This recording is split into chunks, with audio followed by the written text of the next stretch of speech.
Hey, how's it going, everybody? Coastal Noise Podcast. A few announcements before we begin. If you want to hear more episodes, go to coastalnoise.com, go to the podcast page. You can download the audio file to your laptop, your MP3, your cell phone, anything like that. Or you can listen to it streaming from the audio player right there. We have a couple other guests in the near future that we're excited to have in the works with Lazy Magnolia, Mississippi Shakedown, maybe Roscoe. And a musician from the upcoming D'Iberville Crawfish Festival. I'll be playing at the D'Iberville Crawfish Festival on May 3rd. Go to the music page, and I've got the dates up there. More on that will come later. The last two shows... Did we cancel the previous Mesos open mic? Both weeks? Okay. The last two open mic nights at Mesos, we had to cancel on, and I think we're going to cancel on next week if they do construction. I think that's what Nick was saying.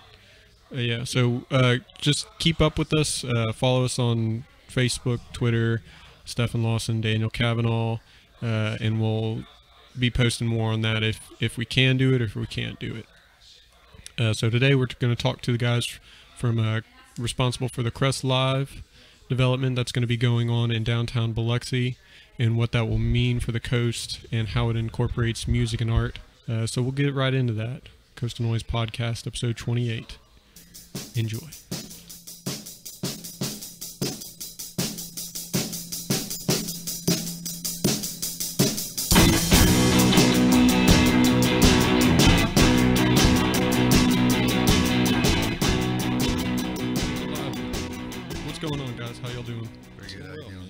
All right, so we're here with Nick Quave and Chase Taylor, and you guys are responsible for the up-and-coming Kress Live building that's being put together in downtown Biloxi, correct? Yeah. So let's just start with the most basic. For people who haven't heard about the Kress Live, who don't know anything about it, what is Kress Live, and what does it mean for the southern coast? What's it going to mean for our area?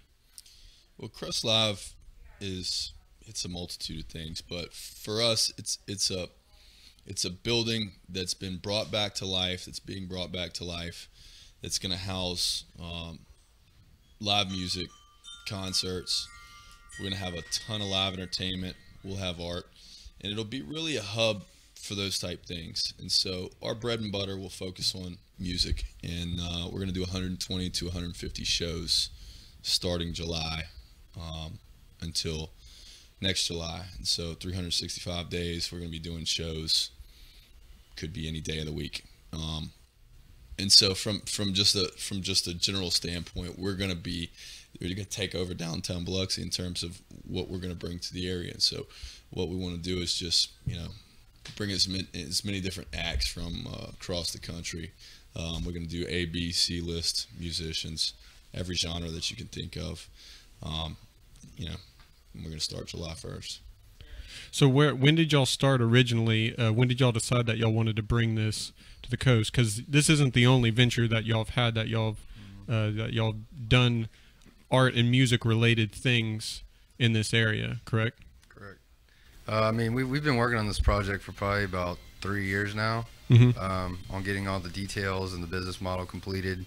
The construction, the design aspect of it took a while to get it exactly how we wanted to get the occupancy that we need for our venue for the type of shows that we're going to be doing.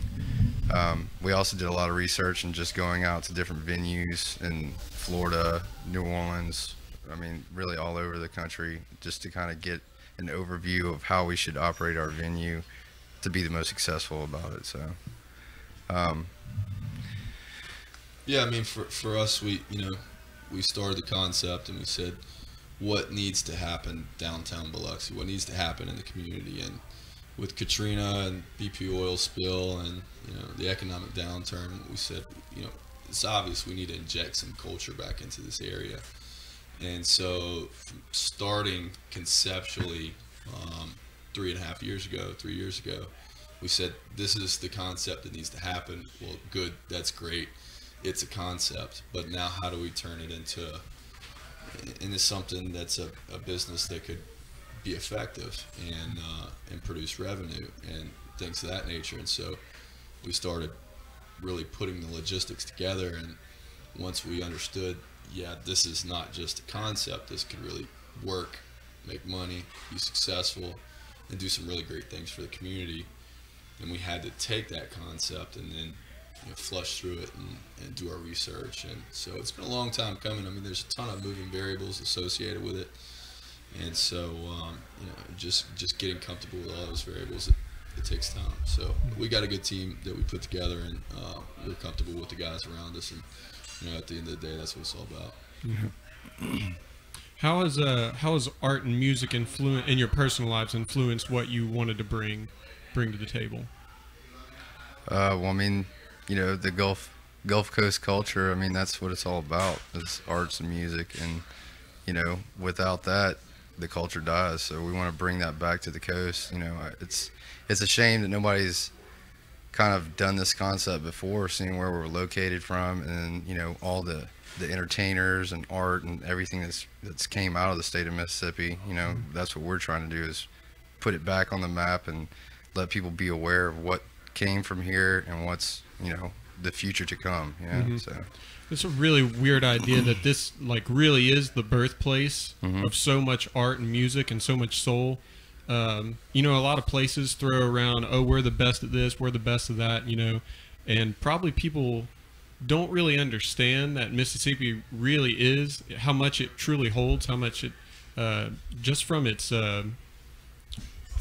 slavery, from people, as being a place where American settlers, originally came down to. There's so much here, and so many great voices and artists have come from here. But yet there's this mentality that any artist that you see nowadays around here, they're always trying to go elsewhere. Mm-hmm. They're trying to get out. And, it's a combination of not having an outlet for here and also not having the same level of appreciation for that art. So, most of everything Robert Johnson sold to the devil and created blues and rock and roll, So, mm-hmm. That happened in Clarksdale, Mississippi, and that's kind of where everything kind of generated from. So, mm-hmm. It really is the beginning of a lot of American heritage, even further than music and art. And so, everything that happened on the Eastern Seaboard had a lot of European influence, and there was a lot of French influence down here as well. But this is one of the first places in the South, for that matter, not just Mississippi, but this is one of the first places that you see original American heritage. Mm-hmm. And that all starts with culture of some sort. And for us, culture is derived from emotional ties, and it's art and music, and those are both kind of intertwined, mm-hmm. in our opinion. And so, to be able to display and exhibit some of those things that are so long-standing and to preserve some of that history was really important for us,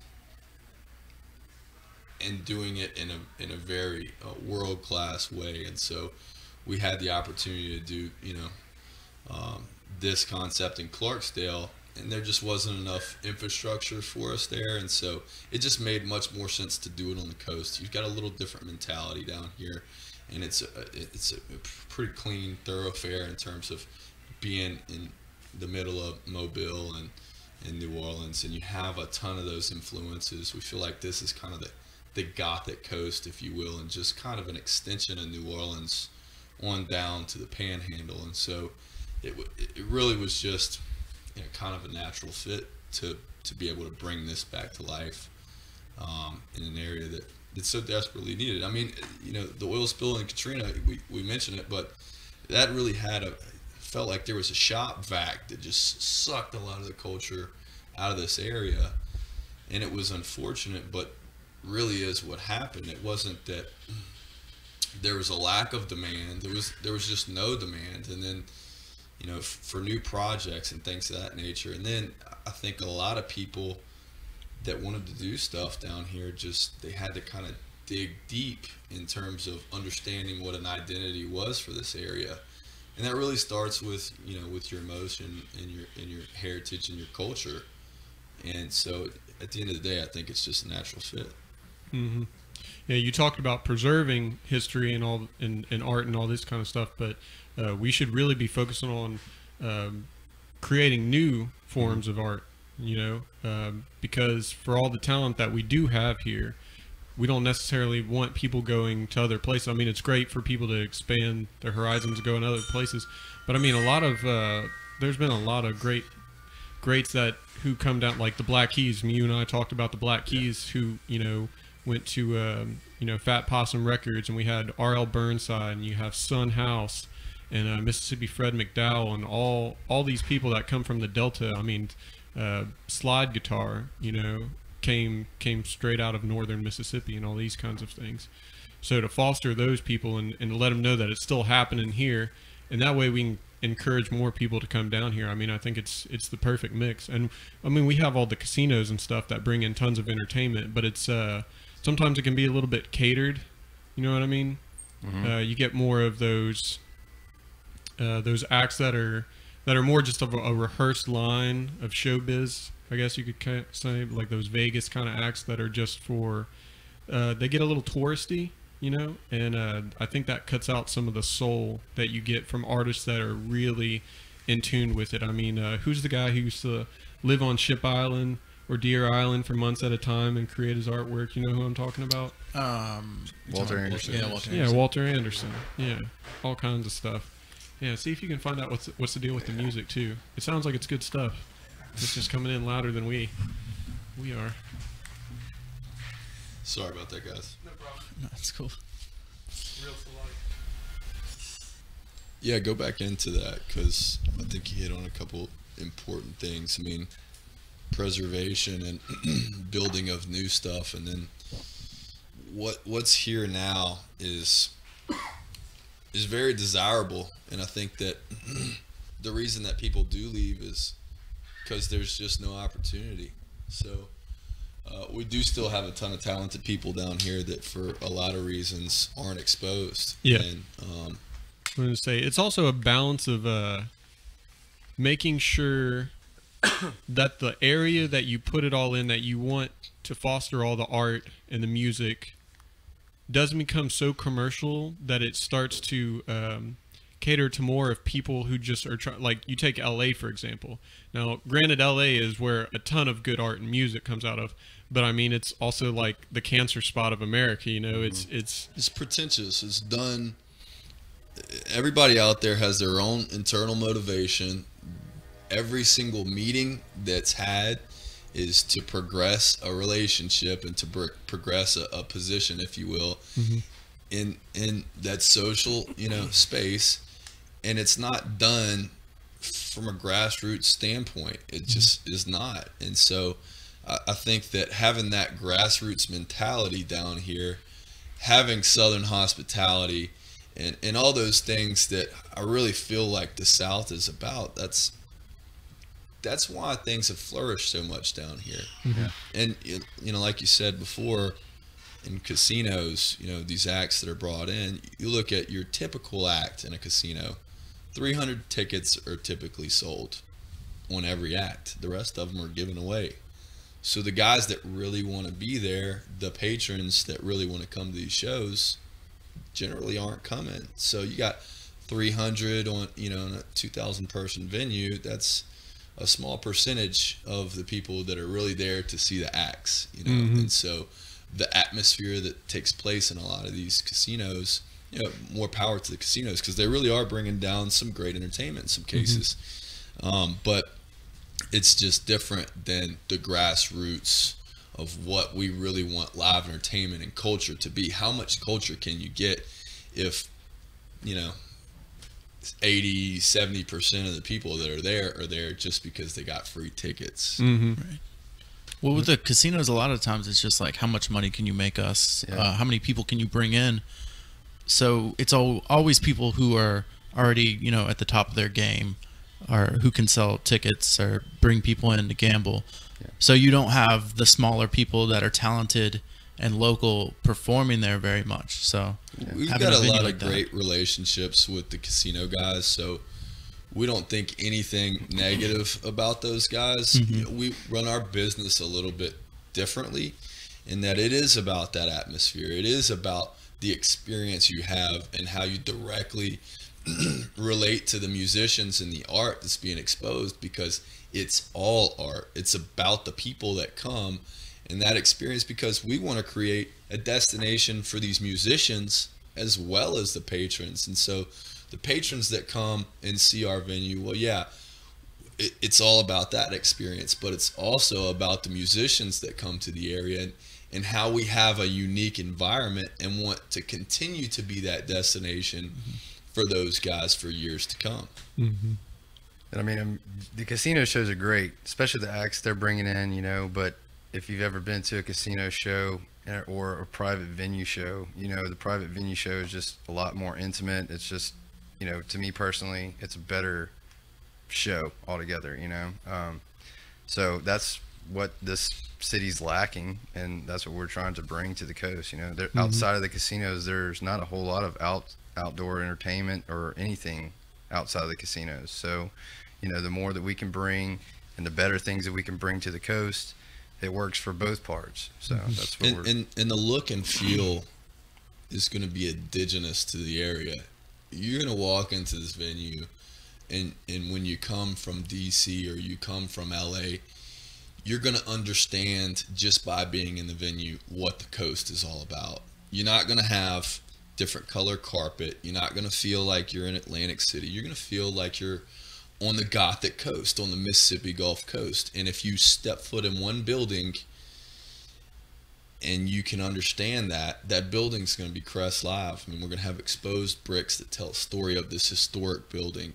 We're going to have local regional art that gives you the story of what's happened over the time, of the history, if you will, of what's shaken out, you know, in this area. And then two, we're going to have one of the first American heritage music museums completely integrated into the venue. So as you walk through, you'll see memorabilia that starts as far back as the Robert Johnson area and comes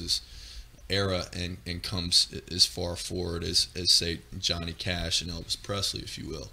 So having that all tell a story of really what this area has provided over time, I mean, what more can you get without words, you know? Now, y'all are also incorporating charity-based work into with what Kress Live will be. Yeah, correct. You know, that's as big a part of the business to us as the Kress entertainment business. You know, because what we want to do is we want to set up foundations and things to where we can give back to schools and music programs, to where, because you know the kids are our future as far as music and arts go. And you know, if anybody knows anything about the schools and budgeting, you know, that's one of the first things that has to get cut out of the budgets for schools. And without kids having that gateway to express themselves and who they are, you know, that's another reason that there's such a high dropout rate, because it's just play by play on what has to be done in schools, and there's no way for them to express themselves. So, you know, that's huge for us. It's kind of a weird catch-22, because if you cut on art and music and those kinds of things that deal with creative workings of the mind, I mean, it's those aspects that give us our next geniuses. You know what I mean? Agreed. Instead of the continuous repetition of a textbook that kids don't really connect with, and especially when you have the psychology of an entire group of kids together who are all reinforcing each other, saying, "This is stupid. This sucks. I don't want to be here. I don't want to be doing this. I'd rather be out riding my skateboard or playing my guitar or just painting and all these kinds of things." Well, when you take those things away from the kids when they crave it so badly, then you're even more so reinforcing the idea that you're public enemy number one. Now they're not even, you know, wanting. And then when it comes down to that they fail or they don't make it to a certain level, or you know, they've spent years in these schools because they have to, and then once they get out, they feel like they've wasted their time, and they're not as productive, you know, because they didn't have that out. I mean, you have to blend the two together. I mean, all work and no play makes Jack a dull boy, and that's exactly the case when you go to a facility for 8 hours a day, 5 days a week. of your childhood, when you probably should be running around outside a little bit. And kids, their minds, the way they work, they're more prone to spontaneity. And this idea of sitting, I mean, it's the same with adults working in the workforce. You putting people in cubicles, in chairs, in front of computer screens all day can't be the best idea ever. But yet you do that because, for the sake of money and production, to move in one direction at the quickest rate. That's the point of it. And I think that's one of the reasons why we have way more music that's on the radio, that's commercial, that isn't up to par. It's overproduced. It can't be replicated live by the bare minimum of people that are supposed to be the ones who created it.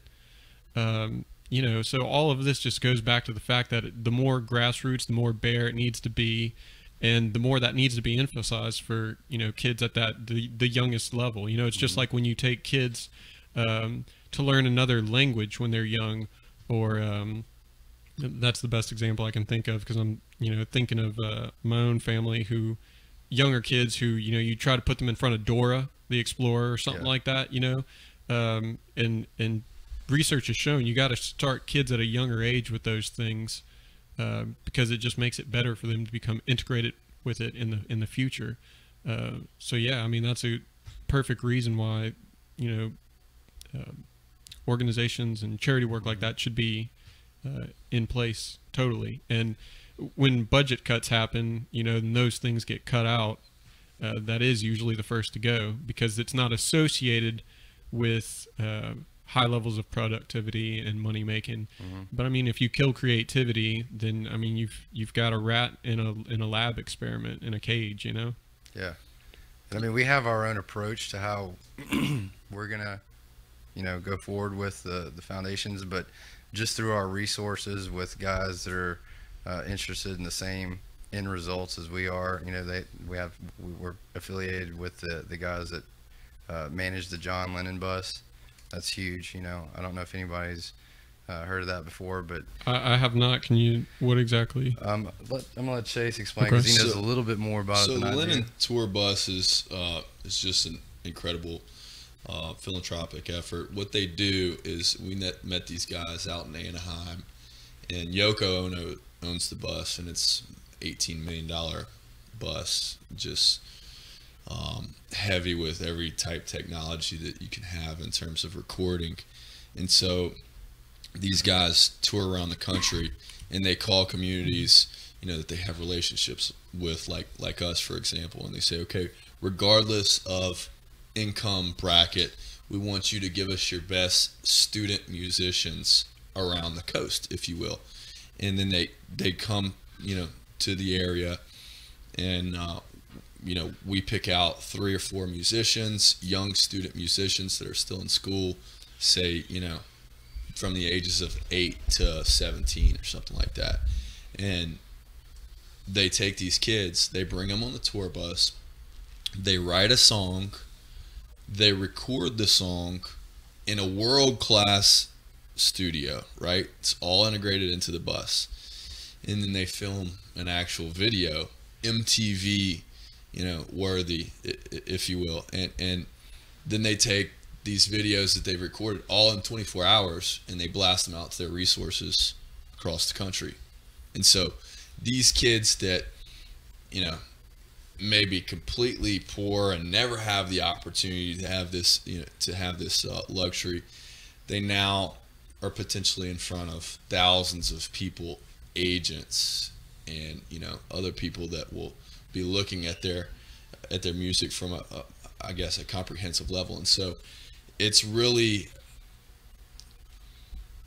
one of these efforts that is not going to be completely integrated into our 501c3 nonprofit, but it's part of moving the ball forward and pushing that envelope for this area. And so when you have some kids that have a priceless type opportunity like this to get in front of millions of people, and then we're going to take as many of those opportunities as we can get. So when the tour bus comes in, which is probably going to be around our grand opening, we're going to be looking for 4 or 5 kids that we can put into the Linen tour bus, and they write a song, record the song, and record a video.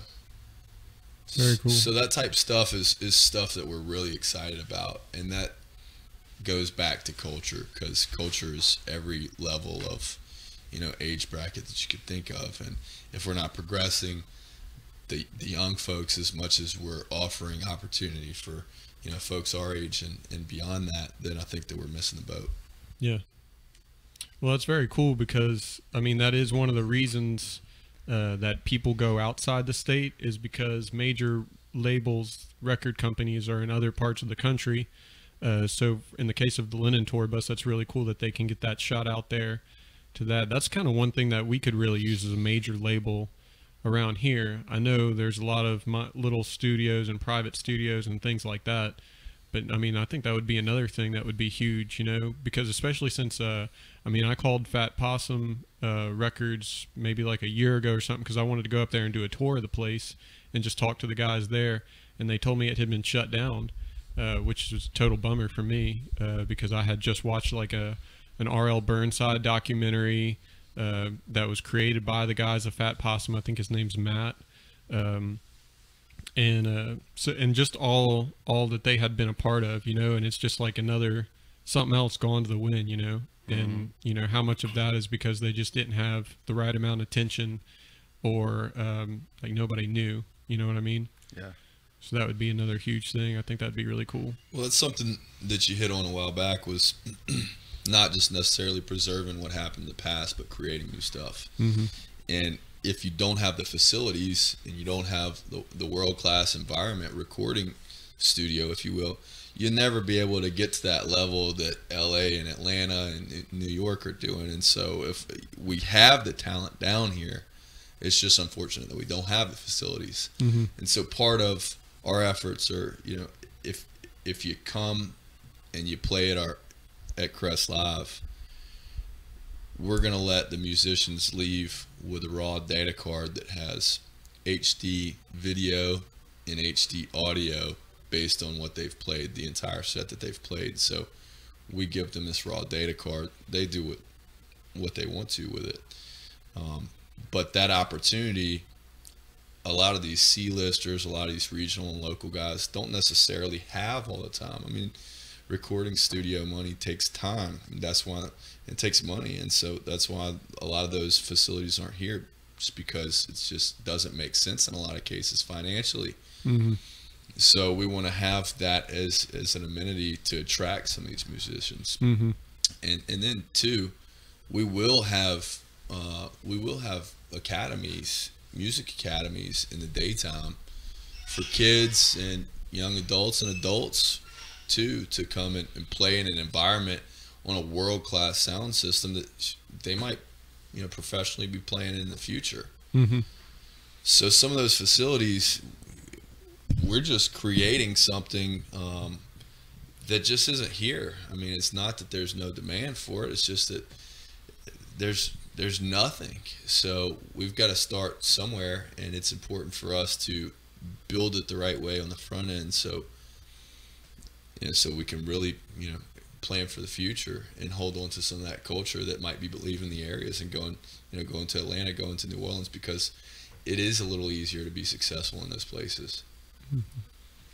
Have y'all thought any about like comedy and putting Kress in integrating that with Kress? I know y'all have had talks of like dual pianos possibly or something like that. We plan on reaching out and hitting every aspect of entertainment in general. You know, I mean, certain things don't make sense, but for the majority, there's every genre will be a part of this venue. So country, rock and roll, rap, electronic, you know, folk music, comedy, even things such as burlesque shows, things like that. You know, nothing. Freak shows. Hey, you know, as long as if it works, you know. So, how about film, theater? yeah, you know, definitely. No, like if we were talking about on the last podcast, was it Starkville that does a film festival every year? Well, we do the film. We have a film festival down here now since they started doing the movies and everything down here on the Gulf Coast. Where is it? Gulfport?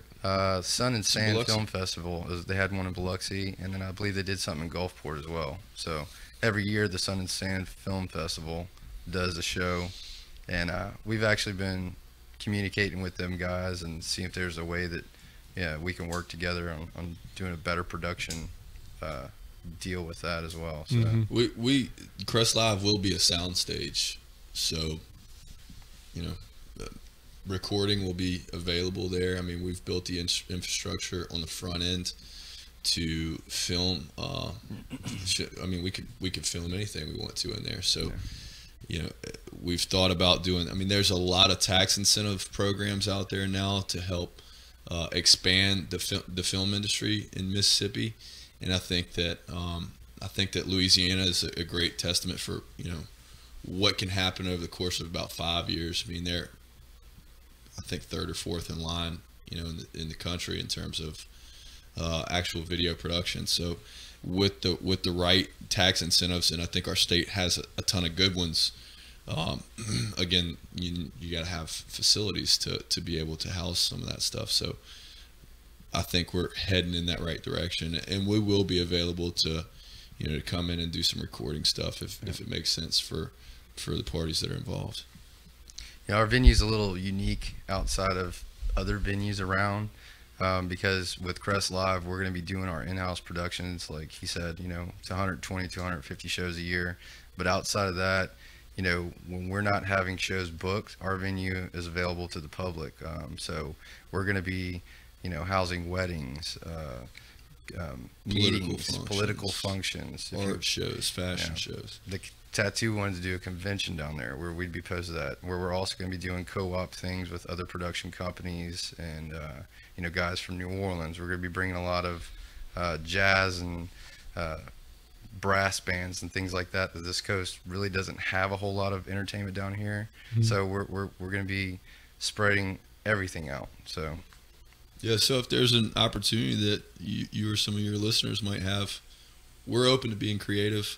We've been told no for so long that we found a way to say yes to some things that make sense. We can't say yes to everything, but we want to be a hub for some of these guys that have great ideas and just don't have the facilities to do them, or necessarily or the resources.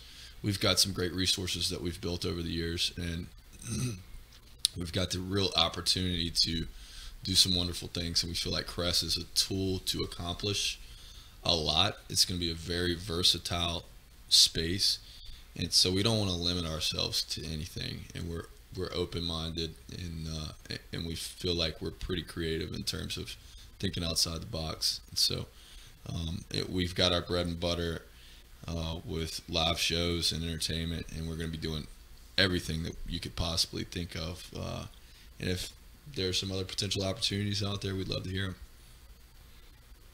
them. When are y'all expecting that Kress Live will be up and running, fully operational? Construction should be done mid-June. So, the fine touches on everything, we're looking at opening up the venue the 1st of July. So we're locking in some shows right now. We're just looking at exactly what days those will be on, but we're looking around the 4th of July. July 4th weekend will be nuts.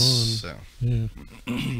There'll be a lot of people on the coast. There's a lot of things going on. We'll have fireworks shows, and there's just so much opportunity down here on the coast of what already happens. But it's really it's regulated to casinos and then bars and restaurants, and then you have your one time a year events like cruising the coast, the boat races, CPR Fest, Gulf, things like that, the Sun and Film Festival. So, our goal is to be a monthly and weekly type thing that's always got something going on.